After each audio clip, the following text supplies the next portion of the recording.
Esselamu Aleyküm değerli izleyenler. Kalkülatör Atölyesi'nin yeni bir bölümü ile karşınızdayız. Bugünkü çizim konumuz uyuşturucu bağımlılığı ve muhtemel sonuçlarını ele alacağız. Yine sizler de ekranları başında bizlere eşlik edebilirsiniz. Hazırsanız başlıyoruz. Uyuşturucu müptelası, uyuşturucu bağımlılığını ele alıyoruz ve bu bağımlılık sonucunda, bu kullanım sonucunda muhtemel sonuçları özellikle ölüm üzerinden ele almaya çalışacağız.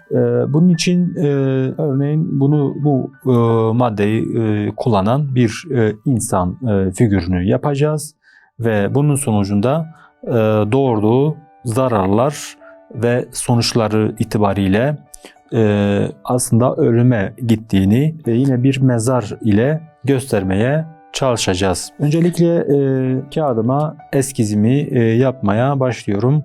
Şöyle kompozisyon olarak şöyle bir yerleşim yapacağız. Öncelikle kağıdımızı şöyle hayali veya silik bir çizgi ile yukarıdan aşağıya, sağdan sola 4 parçaya ayırıyorum. Daha sonra resmin yani yerleşimin olacağı kağıt düzenini ayarlamaya çalışıyorum. Öncelikle insan figürü tam şu noktadan başlamak suretiyle şurada bir yerde bitmiş olacak. Örneğin ya şuradan başlasın. Şurada ise ayak kısmı.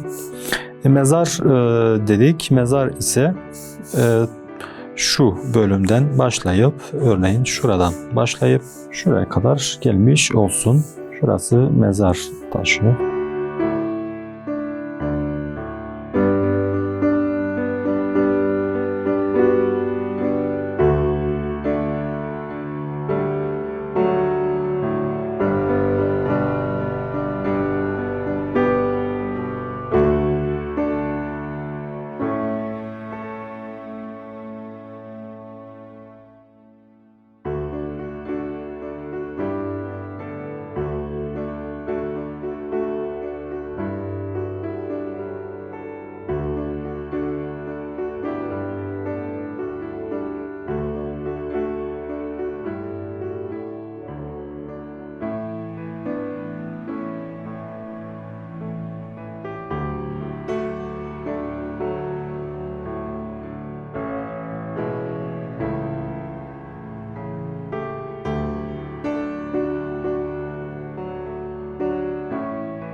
Kurşun kalem ile çizimimiz bittikten sonra artık daha bir koyu kalem ile üzerinden geçiyorum. Şöyle başlayalım. Önce başladığım yerden tekrar başlamak istiyorum.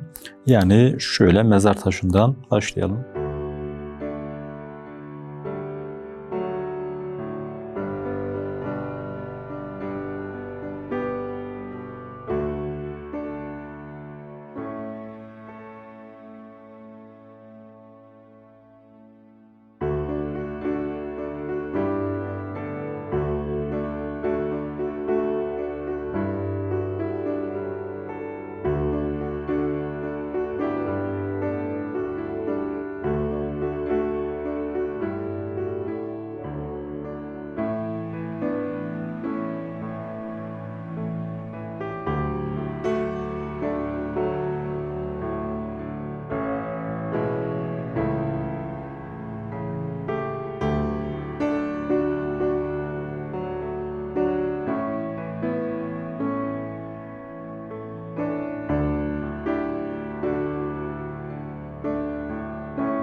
Bugünkü çizimimizin sonuna geldik. Bugün uyuşturucu bağımlılığı ve bir sonucu olarak ölüm üzerinden anlatmaya çalıştık. Yeni bir programda yeni bir konu ile karşınızda olmak ümidiyle Allah'a emanet olun.